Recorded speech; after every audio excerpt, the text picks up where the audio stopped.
تو سنو اس مہربان اور حقیقی بادشاہ سے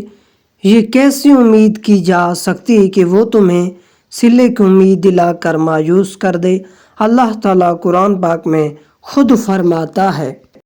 لوگوں اپنے پروردگار سے عاجزی سے اور چپکے چپکے دعا مانگا کرو اور اللہ سے خوف رکھتے ہوئے اور امید رکھ کر دعائیں مانگتے رہنا، اور کچھ شک نہیں کہ اللہ کی رحمت نیکی کرنے والوں کے قریب ہے۔ اور جو فائدہ تمہیں حاصل نہ ہو سکا اس کا غم نہ کھایا کرو، اللہ بڑا قادر، دان اور بردبار ہے اور حاضر اور غائب ہر چیز کو جانتا ہے۔ اور اگر آج تم اپنے ناممکن دعاؤں کی قبولیت کے منتظر ہو اور یہ طویل انتظار تمہیں تکلیف میں ڈالے ہوئے ہیں، تو یاد رکھو جس مہربان رب کی قبضہ و قدرت میں تمہارے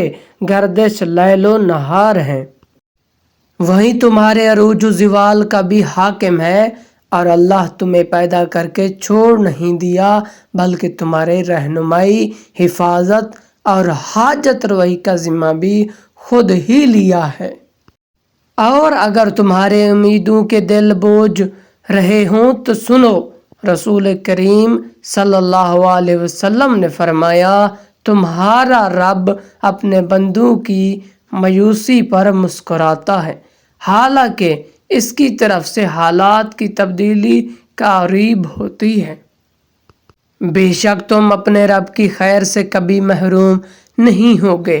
جو مسکراتا ہے، اور جانتے ہوں جب اللہ تمہاری ناممکن دعاؤں پر راضی ہونے لگتا ہے تو وہ تمہیں وہ حکمت اور فہم نصیب کرتا ہے جو بڑے سے بڑے بیکار کو سنوارنے کی اہلیت رکھتا ہے، اور وہ رحمان تمہارے دل کی خلجان کو دور کر کے وہ راہ راست تمہیں دکھاتا ہے جس سے زندگی کے ہر بگاڑ کا قفل کھل جا سکتا ہے۔ قرآن خود کہتا ہے کہ یہ اللہ کا فضل ہے، جسے چاہتا ہے عطا کرتا ہے، اور وہ بڑا فضل کرنے والا ہے۔ وہ حی ہے اور قیوم ہے، علی کل شیء قدیر ہے، وحدہ لا شریک ہے۔ اور ہم نے تم کو نشانیاں صاف صاف دکھائی ہیں کہ شاید تم عقل سے کام لو، اور جب کبھی قبولیت کا شرف تمہیں کمزور کر رہا ہو اور رنج و غم اور فکر و پریشانی کا بوجھ تمہاری حساس طبیعت کو کچلنے لگے، تو یاد کرو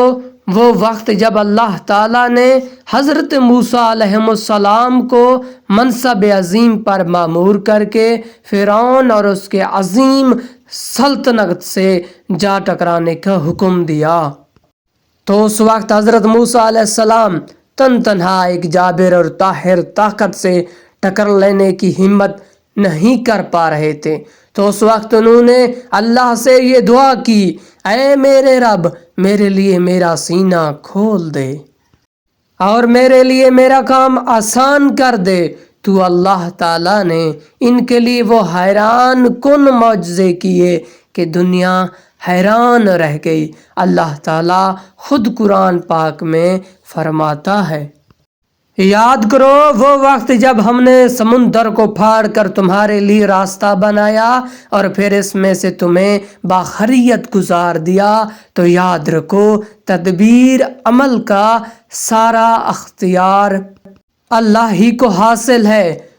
تو تم اپنے زندگی کے ہر چھوٹے اور بڑے معاملات کے لیے اپنا دست طلب اس کی طرف بڑھاؤ، اور جو لوگ اللہ کی فضل کے امیدوار بن کر اس کی رحمت سے اپنی تعلقات وابستہ رکھتے ہیں،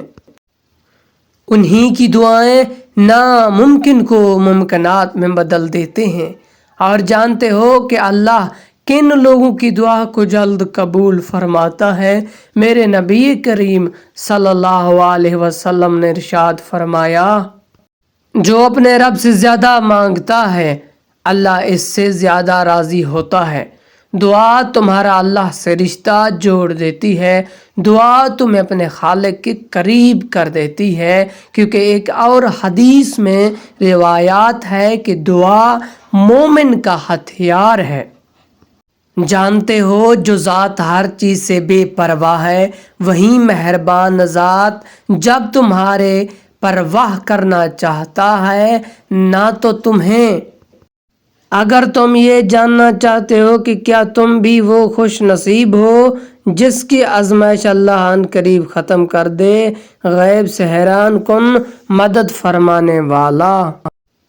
اور تمہاری زندگی کے تمام تر رکاوٹیں ہٹا کر ان کی خوشیاں تمہارا مقدر کرنے والا ہے، تو سنو، اس مہربان رب نے زمین و آسمان کو ایک حق کے ساتھ پیدا کیا اور وہ اپنی مخلوق کی حالات و ضروریات سے ہر لمحہ باخبر ہے۔ اللہ تعالیٰ خود قرآن پاک میں فرما رہا ہے، اور حقیقت تو یہ ہے کہ ہم نے انسان کو پیدا کیا ہے اور اس کے دل میں جو خیالات بھی گزرتے ہیں ہم ان سے خوب واقف ہیں، اور اسی کی نشانیوں میں سے ہے کہ وہ تم کو خوف اور امید دلانے کے لیے بجلی دکھاتا ہے اور آسمان سے بارش برساتا ہے، پھر زمین کو اس کے مر جانے کے بعد زندہ شاداب کر دیتا ہے۔ عقل والوں کے لیے ان باتوں میں بہت سی نشانیاں ہیں، اور اگر آج تمہارے زندگی میں کوئی تکلیف ہے یا جو برائیاں تمہارے ساتھ ہو رہی ہیں اور کسی طور پر تمہاری آزمائش ختم نہیں ہو رہی، تو یہ دو باتیں ضرور جان لو، ایک طرف تمہاری مجبوریاں اور زمانے کی سختیاں، تو دوسری طرف منزل کا واضح شعور کا نہ ہونا۔ مزید ایسے ویڈیو دیکھنے کے لیے ہمارے چینل کا ضرور وزٹ کریں۔ ملتے ہیں ایک نیا موٹیویشنل ویڈیو میں۔ اگر کوئی الفاظ، کوئی لفظ آپ کو برا لگا ہو، پڑھنے میں غلطی ہو گئی ہو، تو ہم پہلے تو اللہ تعالیٰ سے معافی چاہتے ہیں، اس کے رسول اور دیگر ولی اللہ سے، اور آپ سب سے۔ خدا حافظ۔